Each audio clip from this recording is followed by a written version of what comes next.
Yang pasti saya inget banget setiap sebelum take adegan di ruang makeup itu, saya selalu megangin tangannya Mas Herwin untuk mental support. Karena emang gak bohongnya scene itu berat sekali, bener-bener menguras emosi, ngebayangin gimana rasanya jadi Lilis di posisi seperti itu gitu. Jadi rasanya yang ngebantu saya banget justru kehadiran Mas Herwin yang rasanya kayak sosok bapak yang melindungi di lokasi syuting. Jadi saya bisa dengan aman dan nyaman berekspresi menjadi Lilis di scene ruang makeup itu. Dan tadi pertanyaannya yang gimana setan nih kenapa jadi, ya?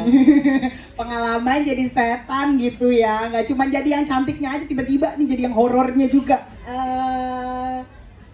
Jujur ya, aku memang pada dasarnya tuh suka sama peran yang penuh dan berlayer. Langsung lah dijabat sama Bu Erika, dikasih tuh berlayer-layer manusia dan setan. Jadi saya merasa tertantang gitu, bisa nggak ya aku menjadi manusia dan film di satu film sekaligus gitu. Jadi dan malah sebetulnya sebuah kehormatan juga untuk saya menjadi Lilis di Shutter Indonesia, karena Shutter adalah salah satu film horor pertama yang saya tonton waktu saya kecil, dan itu bikin saya ketakutan banget, fenomenal banget. Jadi gitu ditawarkan malah menjadi suatu kehormatan. Jadi dia di rumah tuh ada beberapa banyak koleksi kamera, dari kamera yang tua sampai kamera yang sekarang tuh dia punya gitu. Cuman saya tetap sama sekali saya nggak pernah diajarin kamera. Tapi beruntung saya bertemu dengan Mas Erwin dan tim Falcon yang selalu memberikan tempat ruang untuk saya untuk riset dan belajar lagi tentang karakter yang ada di film itu. Jadi saya sempat berapa kali kayak les singkat bagaimana menggunakan kamera. Karena memang pertanyaannya adalah ngapain kita cerita lagi ke kamera-kamera yang zaman dulu gitu kan. Karena kamera sekarang udah banyak. Tapi justru disitulah yang menjadi seninya gitu.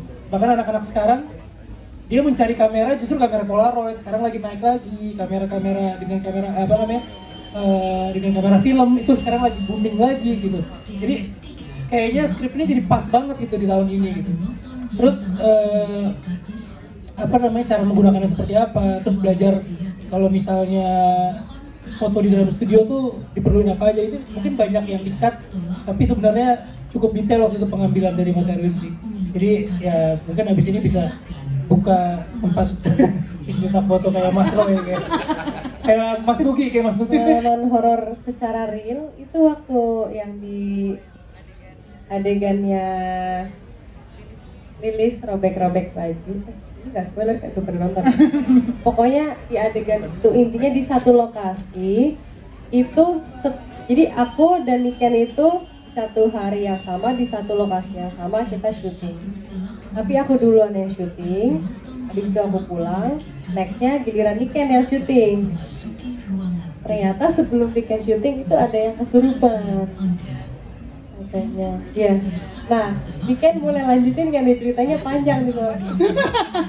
Lanjut, nggak apa-apa, masih ada waktu, aman. Kayaknya lebih Mas Herwin sih, tapi yang saya ingat waktu itu saya callingan jam 4, tiba-tiba syuting berhenti. Yang tadinya udah mau take, saya udah siap pakai baju segala macam, tahu-tahu kok tiba-tiba sepi, nggak ada pergerakan. Belum ada yang bilang tuh, kayak pokoknya gak apa kakak tunggu di sini aja ya, aman semuanya aman, cuma ada satu yang lagi sakit. Tapi aku nggak percaya, kenapa mencurigakan ya, ngintip dong. Ternyata ada yang lagi ngereok alias kesurupan gitu. Cuman memang handle-nya gimana Mas Erwin? Lempar. Oh ini pawangnya ya? Jadi di ruangan waktu rilis adegan yang ngerobek baju itu, kita lagi nge-lighting. Tiba-tiba selesai nge-lighting, tea time gitu, waktu saat tea time salah satu kru kita kok duduk diem aja. Ya udah disitulah kira-kira ada setengah jam lebih gitu. Tapi kita nggak akan kasih tahu Lilis. Cuman pada saat mau take, saya memang deket terus sama Lilis. Tapi apa yang tadi Lilis bilang, memang saya harus selalu menjadi bapaknya dia pada saat syuting. Kalau enggak ya bisa kemasukan beneran dia. Kayak gitu lah kira-kira. Oke, terima kasih banyak. Juga gitu nyariin setan. Cuman percaya nggak percaya ya, saya juga bukan orang yang terlalu sensitif gitu. Tapi penjelasan yang tadi diomongin oleh dosen itu adalah penjelasan yang memang bukan sekedar buat skrip, tapi memang sudah di riset dari zamannya Banjong buat film Shutter yang pertama gitu. Dan kemarin kita sempat ada sebuah podcast dengan Mbak Sarah Wijayanto ya. Ya, kebetulan dia itu juga sangat paham dengan dunia astral seperti itu, dan dia bilang penjelasan, padahal dia belum nonton filmnya juga, tapi penjelasan dia kepada kita gitu tentang apa sih yang kalau misalnya benar-benar kelihatan ada di situ itu sebetulnya apa sih, itu sama persis sama penjelasan yang dosen di film ini gitu, padahal dia belum nonton filmnya gitu. Jadi buat saya, ya percaya nggak percaya, tapi bisa jadi apa ya, bisa jadi satu masuk akal yang knowledge. Iya gitu. Untuk kita. Ya tapi buat saya percaya aja sih. Karena memang di Islam kan memang ada ya. Gitu. Cuman ya sebatas itu sih, saya nggak mendalami. Memang berlebihan sih, cuma saya memang pernah beberapa kali melihat sesuatu tuh duluan gitu. Kayak misalnya ada di Bali gitu, saya pernah melihat orang sembayang, tapi sebelumnya saya udah ngelihat duluan di mimpi. Begitu saya ke tempat itu ternyata beneran seperti itu. Cuman ya itu sebatas itu aja, saya nggak mendalami itu. Dan buat saya itu saya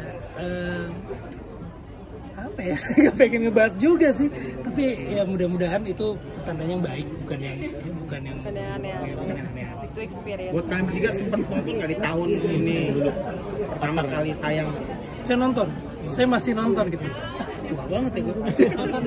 Hanya film satu Ya, aslinya. Iya.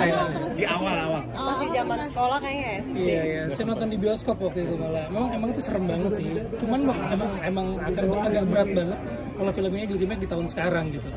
Tapi alhamdulillah ternyata di tahun sekarang itu anak-anak sekarang itu justru hobinya tuh ke kamera tua gitu, kamera analog, Polaroid lagi booming lagi gitu. Jadi ya mudah-mudahan pertanda baik untuk film Shutter. Amin. Iya.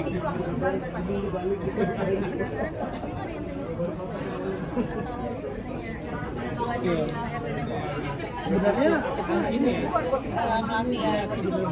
Jadi memang kita treatmentnya agak sedikit berbeda.